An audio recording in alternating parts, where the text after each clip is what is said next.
Now, I wanted to talk to you about this one because it's kind of near and dear to my heart. The Trudeau government, once again, this for me, when I read this story, I'm like, it's another attack on Alberta.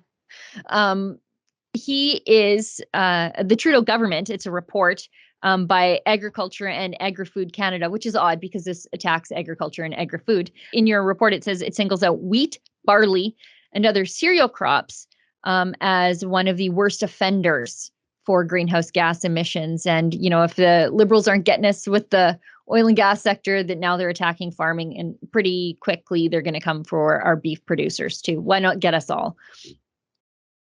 Yeah, so just to backtrack a little bit, in 2020, the government essentially announced that they want to put a 30% emissions cap on emissions caused by fertilizer use on farms in the agricultural sector.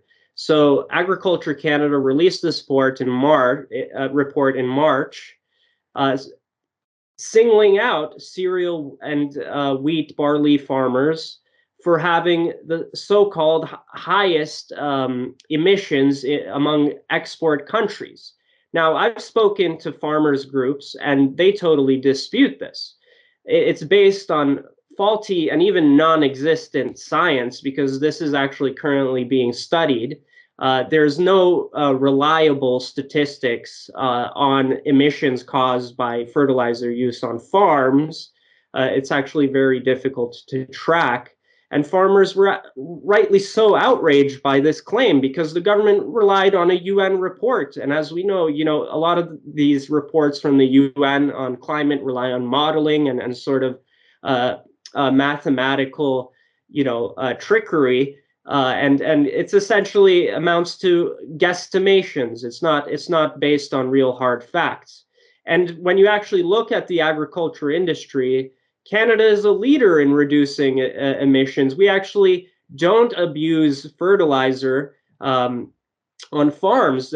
Farmers take the greatest pains to get the most out of the least amount of fertilizer. They won't use it when it's not necessary. Cosmin, exactly. It's so expensive. Fertilizer is so expensive. It's one of the most expensive inputs for a farmer. So to think that we're just like out there like the fertilizer fairy, just throwing it all over the place when we don't need it, that's crazy, because also farmers are price takers. They're not price makers. So you have to control your input costs, because you are going to take what the market will tell you you're going to take for your wheat. So if you're wasting money on the inputs, that cuts into your profit at the end of the year. It's just a typical Ottawa elitist not knowing what farmers do. Exactly. We're talking about primary producers here, essentially the beginning of the food supply chain, right? The farmers can't control the price of fertilizer, and as you mentioned, they're currently through the roof, and that's already putting a strain on what farmers are capable of producing in this season, right? So, as you said, it is I mean, I'm inclined to think that it is a targeted attack on Western Canada. We saw it with Trudeau's announcement during COP26 about the 40% emissions cap on the oil and gas sector. We're seeing it with Agriculture Canada singling out particularly cereal and wheat farmers, right? They're not singling out the dairy industry in Quebec, etc.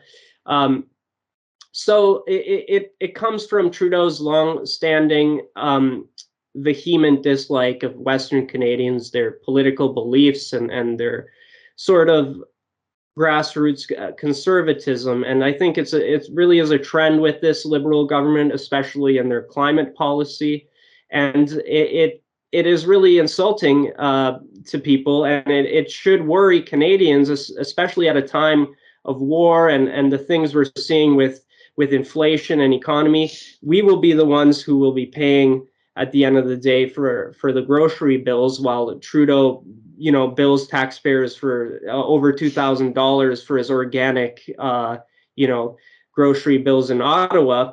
So it should worry a lot of people, and I think Canadians need to start questioning whether this government has the best interests of this country in mind, because on as we've discussed here, on multiple sectors, including military and agriculture, it seems like they're doing everything they can to weaken this country, to make it less secure, both in the terms of our food supply as well as our national security, in the name of ideology.